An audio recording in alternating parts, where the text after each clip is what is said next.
বিল্টু, হ্যাঁ বাবা, বলো। তুই বড় হয়ে কি হতে চাস? আমি বিমান চালক হতে চাই। তাই নাকি? তাহলে আমার ব্যবসা কে দেখবে ভবিষ্যতে? ওই ব্যবসা ট্যাবসা আমার দ্বারা হবে না বাবা। মানুষের দ্বারাই তো সব সম্ভব। ঠিক আছে, বিমানের পাইলট হলে তো ভালোই হয়। তোর নাম ডাক হবে। আমি এরোপ্লেন নিয়ে আকাশে উঠে হুশ করে উড়ে অন্য দেশে চলে যাব। দিদিমণি ঘুম আসছে। দেখছিস বিল্টু, এখনো তোর মা ঘুমাচ্ছে। গীতা, তুমি যাও তো, ডেকে নিয়ে এসো। চা খেয়ে বাজার করে দোকানে যেতে হবে, দেরি হয়ে যাবে তো। বাবা, আমাকে একজন অঙ্কের টিচার দাও না, অঙ্কটা একটু সমস্যা হচ্ছে। হ্যাঁ হ্যাঁ, দেখছি কি করা যায়।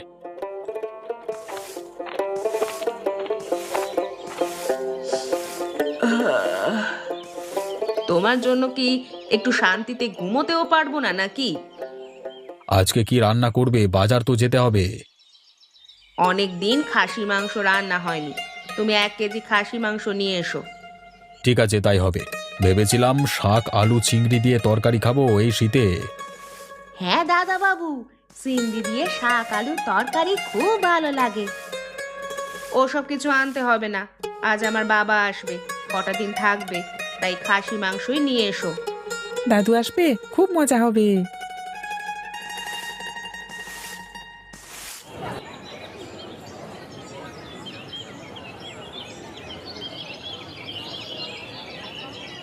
আপনি এখানে কোচিং পড়ান?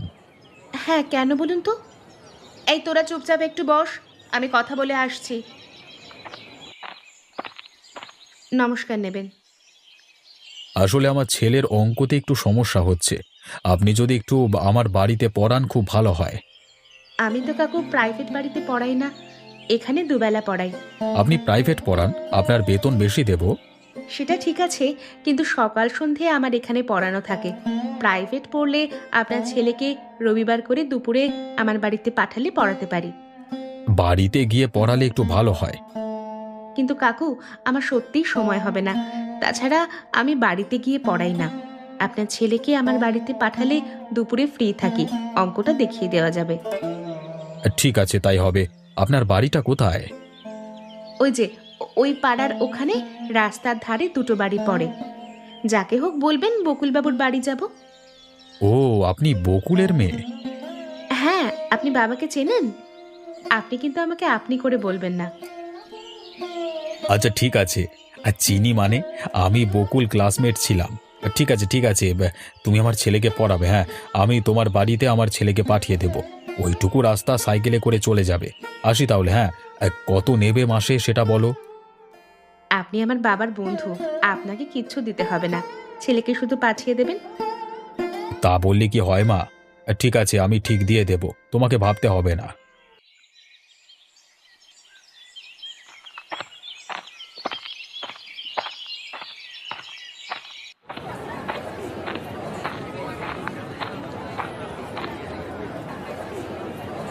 শাক নিয়ে গেলে অনিমা যদি রেগে যায়। শাক তো খেতে চায় না, তবুও শাক নিয়ে যেতে হবে। এই শীতে শাক দিয়ে আলু দিয়ে চিংড়ি দিয়ে ভালোই তরকারি হবে।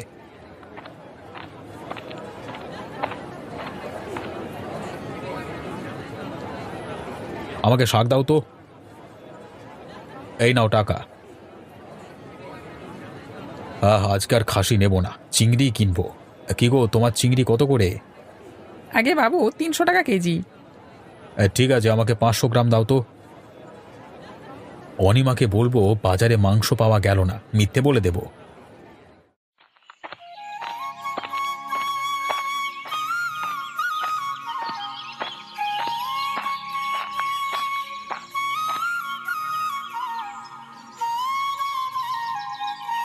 অনিমা, অনিমা কোথায় গেলে? আসছি, রান্নাঘরে বাজার রাখো, যাচ্ছি।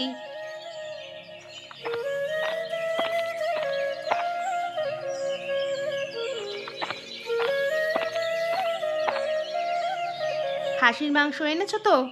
শোনো, বাজারে আজকে খাসির মাংস ভালো পেলাম না, কেমন? মা আসবে, তাহলে কি রান্না করব? তোমাকে এত করে বলে দিলাম, তাও আনলে না। বললাম তো, ভালো মাংস না পেলে আমি কি করব? এখানে আমার দোষ কোথায় বলো দেখি? বাবা, খাসির মাংস আজ না হোক কালকে আনবে কিন্তু। আর নিশ্চয়ই নিয়ে আসবো। আজকে শাক আর আলু চিংড়ির তরকারি এই শীতে দারুণ হবে। নিকুচি করেছে শাক চিংড়ি। আমার কিন্তু শাক চিংড়ি বেশ লাগে।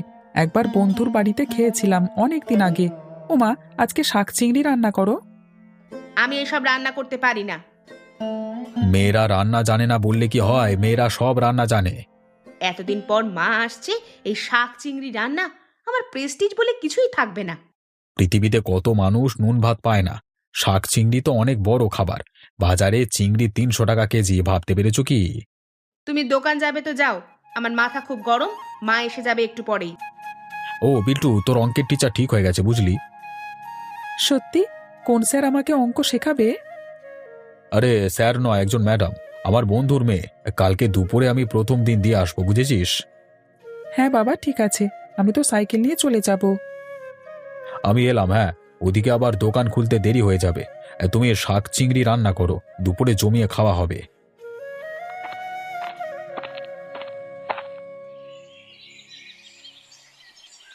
বড় লোকের বড় বড় ব্যাপার স্যাপার, বাবুর বউ আবার শাক আলুর চিংড়ি খান না। মরে যাই মরে যাই।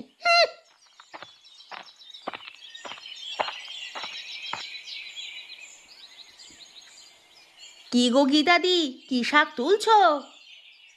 এই তুলসি, খুব শীত পড়েছে তো, জিল থেকে জাল দিয়ে চিংড়ি মাছ ধরছিলাম। এই শাক দিয়ে আলু দিয়ে চিংড়ি দিয়ে বেশ রান্না হবে। আমার বাড়িতে চিংড়ি মাছ নেই। আরে শাক তুলে নে, আমার বাড়ির কিছু চিংড়ি দেব, রান্না করে খাবি আর তোর বরকে খাওয়াবি। বর তোকে অনেক ভালোবাসবে রে। তাহলে কিছু শাক তুলে নি।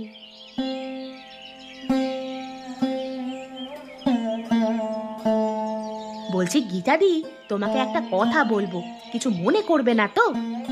ধুর, মনে করবো কেন রে, বল না কি বলবি। তুমি তো কয়েকটা বাড়িতে ঠিকার কাজ করো, আমাকে এরকম 2-1টা বাড়ি ধরিয়ে দেবে? আমার সংসারে অনেক অভাব। তুই আগে বলবি তো, 2টো বাড়িতে তুই রান্নার কাজ করতে পারবি?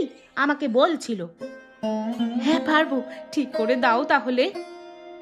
দেখ, ওদের রান্না কিন্তু সুস্বাদু করতে হবে, মানে মশলাদার খাবার খায়, বড় লোক তো তাই। বড় লোক বলে মশলাদার খাবার খাবে? সে খাগে বাবা, আমার কি। এমন তেল মশলা দিয়ে কষিয়ে রান্না করে দেব না, খেয়ে ভুলতে পারবে না। একবার যদি তোর রান্না পছন্দ হয়ে যায়, মাসে 1500 টাকা করে দেবে। তাহলে খুব ভালো হয়, মেয়েটাকে একটা ভালো স্কুলে পড়াতে পারবো। এখনই যাবি নাকি কথা বলতে? চলো তাহলে।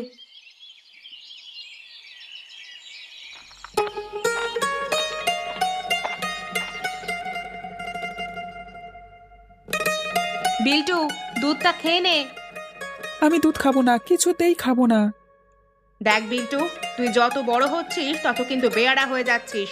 এগুলো কিন্তু আমি সহ্য করব না। কিরে, দুধটা খেয়ে নে বলছি। মা, তুমি শাক চিংড়ি কেন রান্না করবে না? বাবা কিনে এনেছে তো কষ্ট করে। দেখ বিল্টু, তোর দিদু আসবে, দিদুকে কি শাক চিংড়ি খাওয়াবো তুই বল? আমার চিংড়ি খেতে খুব ভালো লাগে, এটা তুমি কেন বুঝতে পারছো না মা? অন্যদিন রান্না করব, তুই দুধটা খেয়ে নে। তুমি আজকে শাক চিংড়ি রান্না না করলে কিছুই খাবো না। বাবা খুব বকা দেবে তোমাকে। আরে আমি শাক চিংড়ি রান্না করতে জানি না, কি করব বল? রান্নার মাসি পাওয়া যাচ্ছে না, একটা রান্নার মাসি পেলে তখন রান্না করবে। রান্নার মাসি কারোর না কারোর মা, তাহলে মাসি যদি পারে তুমি পারবে না কেন? গীতা মাসি কাজ করছিল, তাকে বলতে পারতে, রান্না করে দিত। গীতাদিকে রান্নার জন্য রাখা হয়নি। আমি ওসব কিছু শুনবো না, আমি শাক চিংড়ি আজকেই খাবো। ঠিক আছে, তুই দুধটা খেয়ে নে, আমি গীতাদির বাড়িতে গিয়ে ডেকে নিয়ে আসি, শাক চিংড়িটা রান্না করে দেবে। রমেশ, হ্যাঁ রে বাবা, প্রমিস।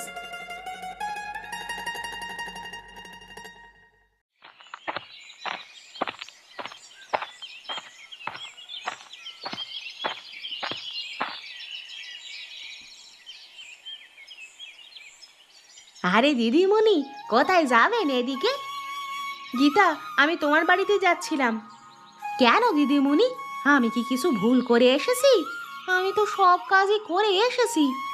আরে না না, তোর দাদাবাবু শাক চিংড়ি কিনে নিয়ে এসেছে। বিল্টু তো জানিস কেমন জেদি, সে শাক চিংড়িই খাবে। আমিও রান্না করতে জানি না, আজ আবার আমার মা আসবে, তুই তো জানিস।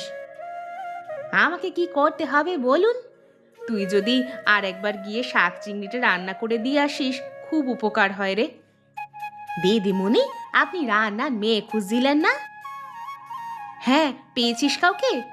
এ হলো কাকলি, আমরা একই পাড়ায় থাকি। আমার মতোই গরিব মানুষ, ও রান্নার কাজ করবে, তাই কাকলিকে নিয়ে আপনার বাড়ি যাচ্ছিলাম। ও, তাহলে তো খুব ভালো হয়। তুমি শাক চিংড়ি রান্না করতে পারো তো? হ্যাঁ দিদিমণি, গ্রামের মেয়ে হয়ে রান্না করতে পারবো না? সব পারি। ও, তুমি তাহলে আমাদের বাড়িতে দুবেলা রান্নার কাজ করো, সকালে বিকেলে একটু টিফিন, আর দুপুর রাত্রে ভাত তরকারি। আচ্ছা দিদিমণি, আমি পারবো। তোমাকে মাসে ১,৫০০ টাকা করে দেব, হবে তো? আচ্ছা ঠিক আছে, ভালো করে রান্না করলে আরো বাড়িয়ে দেব। তাহলে কাকলি কবে থেকে যাবে? কবে থেকে মানে এখন থেকেই। চলো আমার সঙ্গে যাবে তুমি। শাক চিংড়ি আজ রান্না না হলে আমার বাড়িতে একেবারে ভূমিকম্প হয়ে যাবে। তুই তাহলে দিদিমণির সাথে চলে যা। ঠিক আছে, চলুন তাহলে, আমি আজ থেকেই শুরু করব। গীতাদি, তুমি তাহলে আমার বাড়িতে একটু জানিয়ে দিও। চিন্তা করিসনি, আমি তোর বরকে বলে দেব।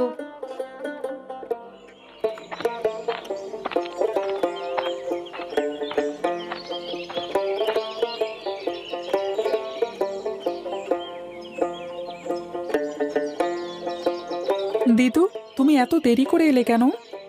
আরে, আজ ট্রেনটা একটু লেট ছিল। আমার জন্য কি নিয়ে এসেছো? অনেক কিছু এনেছি দাদু ভাই। তাহলে আমাকে দেখাও। সে তো নিশ্চয়ই দেখাবো। তোর মা কোথায়? দেখতে পাচ্ছি না তো। তোমার মেয়ে রান্নার মাসি আনতে গেছে। আমার মেয়ে? আমার মেয়ে তোর কে হয়? আমার মা। তোমার মেয়ের আজ মাথা খারাপ সকাল থেকে। কেন রে, কি হয়েছে? জানো দিদা, মা বাবাকে বলল তুমি আসবে, তাই বাবা বাজার থেকে শাক আর চিংড়ি মাছ কিনে নিয়ে এসেছে। তারপর তারপর? মা আর যায় কোথায়? তুমি আসবে আর তুমি লাউ চিংড়ি খাবে, মায়ের নাকি প্রেস্টিজে পড়ে যাবে। এদিকে আমিও বলেছি আজকে শাক আর চিংড়ি খাবো। তারপর? ব্যাস, মা তো আর শাক চিংড়ি রান্না জানে না, কি আর করবে, বেরিয়েছে রান্নার মাসিকে আনতে। কি কাণ্ড বলো তো দাদু ভাই।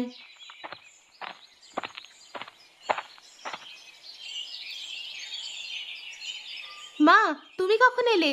আরে বাইরে কেন? চলো ভেতরে চলো। তোদের শাক চিংড়ির গল্প শুনছিলাম।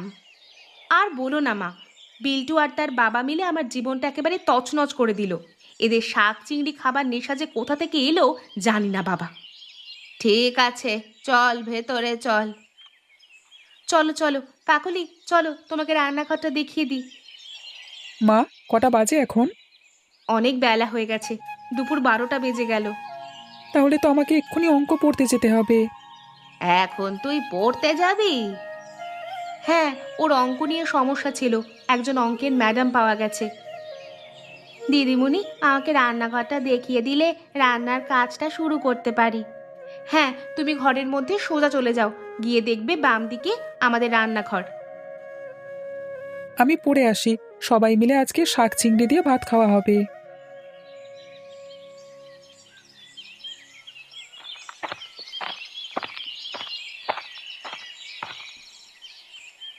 আরে দাদু, তুমি এই বয়সে কাজ করছো কেন? কি আর করব বল, কাজ না করলে খাবো কি? কাজ করলে দুটো টাকা পাবো, সংসারের বাজার হাট অন্তত করতে টাকা লাগবে। কিন্তু তোমার ছেলে গদাই কাকা তো বাইরে কি একটা কাজে গেছে না? হ্যাঁ, সবাই কোম্পানিতে লেবারের কাজ করে। আজকে ২ মাস হয়ে গেল কোনো টাকা পাঠায়নি মা। এবার বল, আমি আর তোর ঠাকুমা দুই বুড়ো বুড়ি কি খাবো? বুঝেছি, কেন যে গদাই কাকা এরকম করছে বুঝি না। তা তুই এত বেলায় চিংড়ি মাছ কোথায় পেলি? দাদু, ওই টিউশন পড়িয়ে একটু বাজারে গিয়েছিলাম। বাজারে চিংড়ি মাছের খুব দাম, ভাবলাম বেশ শীত পড়েছে, একটু শাক চিংড়ি দিয়ে ভাত খাই। মাও খুব পছন্দ করে শাক চিংড়ি। ওই বড় ঝিলে কয়েকজন কাকিমা জাল দিয়ে চিংড়ি মাছ ধরছে, খুব কম দামে বিক্রি করলো, আমিও একটু কিনে নিলাম। খুব ভালো করেছিস। তা এবার শ্বশুর বাড়িতে তো যেতে হবে তোকে নাকি? কতদিন আর মায়ের বাড়িতে থাকবি? শ্বশুর বাড়ি চলে গেলে মাকে কে দেখবে দাদু? বাবা নেই আমার, মা হঠাৎ হঠাৎ করে অসুস্থ হয়ে পড়ে। এবার বলো দাদু, কি করে সংসার করি? তা বললে হয় না রে মা। সমাজের নিয়ম, মেয়েদেরকে সঠিক বয়সে স্বামীর ঘর করতে হয়। যদি তাই হয়, সমাজ আমার মাকে দেখাশোনা করার দায়িত্ব নেবে তো? তা কি করে হয় মা? আজকালকার দিনে কে কার বোঝা নেবে বল? তাহলে বেশি না বকবক করে ঠাকুমাকে বলবে শুধু ভাত করতে। আমি শাক আলু দিয়ে চিংড়ি দিয়ে তরকারি দিয়ে আসবো। আজ এই শীতে খেতে ভালো লাগবে দাদু। বাহ বাহ বাহ বাহ বাহ, ঠিক আছে। এক্ষুনি যাই তো ঠাকুমাকে বলি।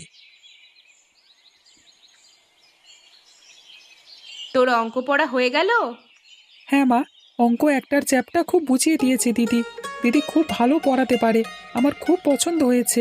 জানো মা, আমি দিদির বাড়িতে শাক চিংড়ির তরকারি খেয়ে এসেছি, ভীষণ ভালো লাগছে।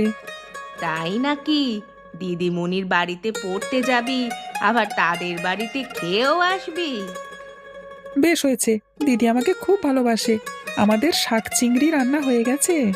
হ্যাঁ, কাকলি মাসি রান্না করেছে।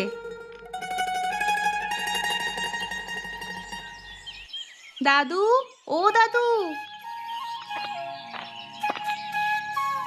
আরে তুই সত্যি সত্যি এসেছিস? তোমাকে কথা দিয়েছি না, আজকে তোমাকে আর ঠাকুমাকে শাক চিংড়ি তরকারি খাওয়াবো। মা রান্না করেছে, তুমি আর ঠাকুমা শাক চিংড়ি তরকারি দিয়ে ভাত খেয়ে নাও। আচ্ছা ঠিক আছে। আর শোন, তাহলে তোর শ্বশুর বাড়ির ওই ব্যাপারটা?